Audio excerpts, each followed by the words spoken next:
I would like to say that you should all be smarter, but I don't know how you could be smarter. We don't know anything about how to improve intelligence, and I suppose we don't really know anything about how to improve industriousness either, but I can tell you that people who are industrious come up with a strategy for solving the problem that's ahead of them, and then they do whatever they can to stick to the strategy. And so, for example, if you sat down today or tomorrow for a couple of hours, 3 hours, and you filled in a Google Calendar, whatever you happen to use, with a strategy for studying and a list of when all your assignments are due and all of that, and when you're going to sit down and study, then you won't be in a position where you have to cram for 10 hours a day hopelessly right before, you know, an important exam. It's beautifully put that love is the highest ideal to reach for, and truth is... It's handmaiden. I thought about that for a long time, right? This hierarchy of ideal. And the thing about truth, that bitter truth, let's say, that cynical truth, is it can break the shackles of naivety. And actually, a burnt cynicism is a moral improvement over a blind naivety. Even though one is in some ways positive, but only because it's protected. And the other is bitter and dark, but still bitter. But you're not done at that point. You're just barely started. I think optimally we exist to have something like a playful adventure, right? We're built for an optimal challenge. It's partly why we like to play, because in play you find an optimal challenge. It's almost like the definition of play. And so if you can organize yourself and the world optimally, then you have adventure. And maybe you have the adventure of your life. And if you can do that brilliantly, then you can do it in a spirit of play. That's what you need and want. I saw in endless repetition in my clinical practice and in my own private life, when my eyes were open, the consequences of not saying what was true.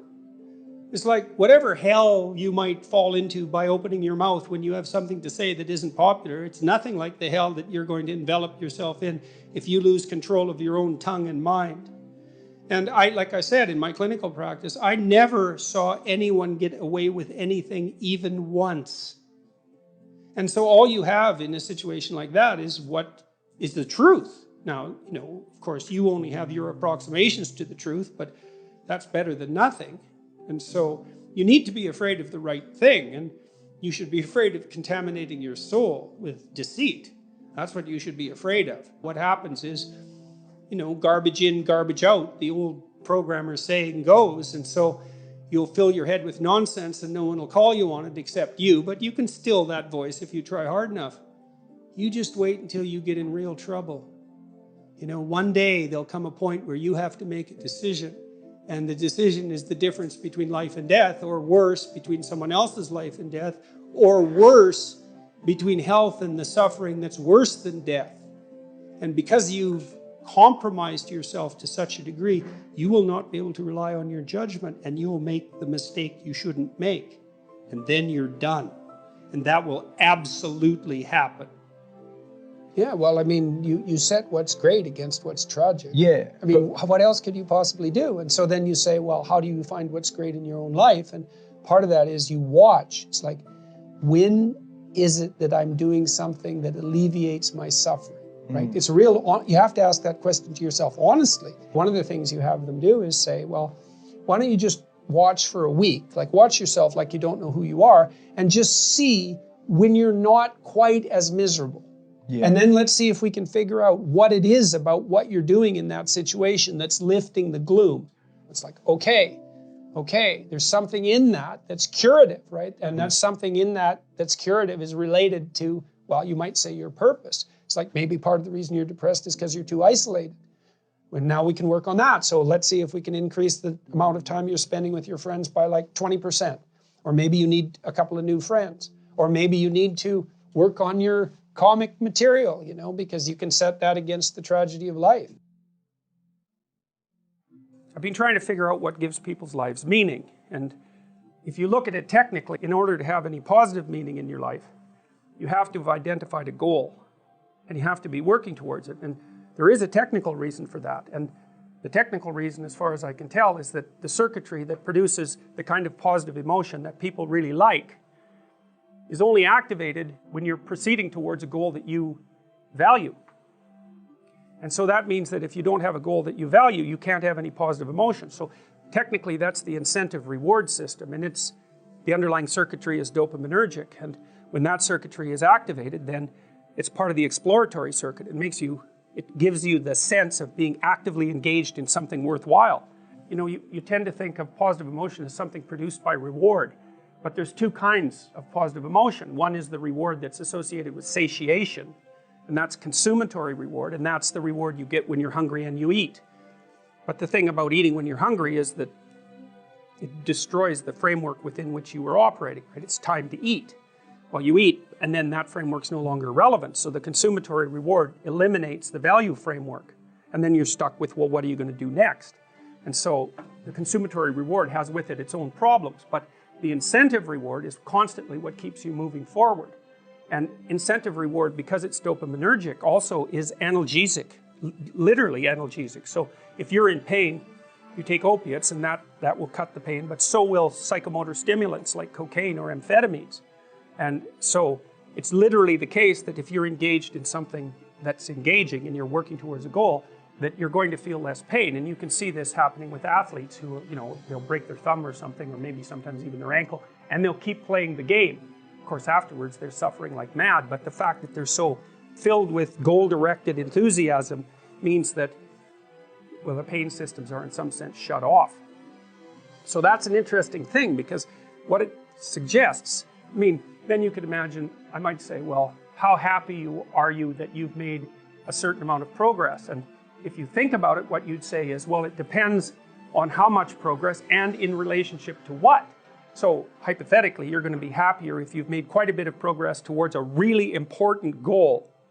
And then you have to think through what it means for a goal to be really important, because that's not obvious. Now, you could say, you're in this class and you're listening to some information, and maybe there's two reasons for that. You might find the information interesting per se, but let's forget about that for a minute.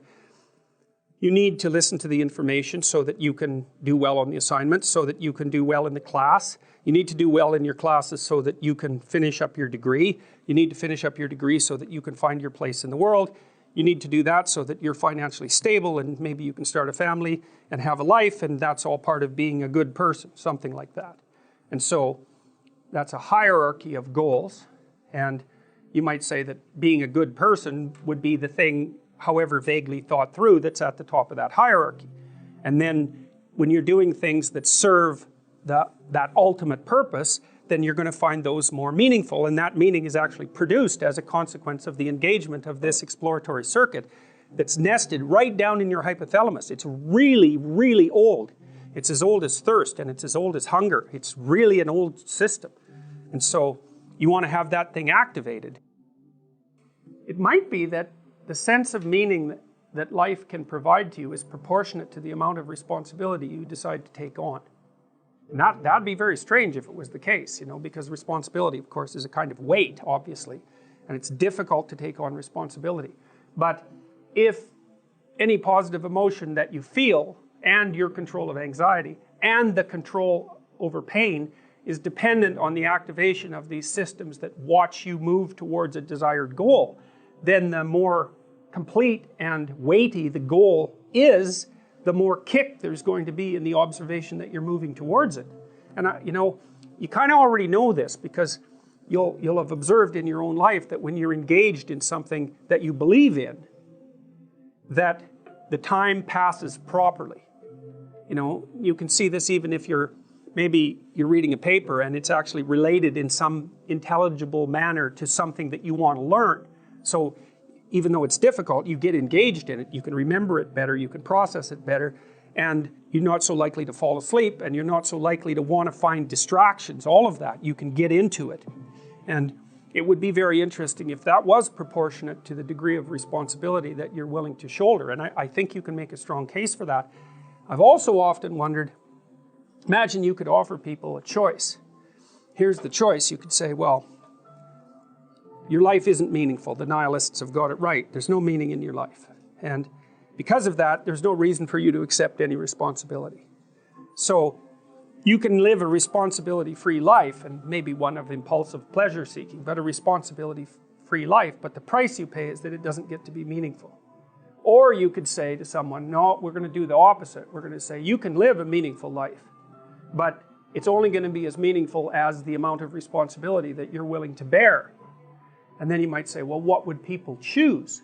Because everybody also always makes noises about wanting to have a meaningful life. But if the price you pay for that is the adoption of responsibility, then it's not so obvious that people would choose meaning over, over pointless pursuits, if the benefit they got for choosing the pointless pursuits was that they really didn't have to care about anything they ever did, right? There's no responsibility.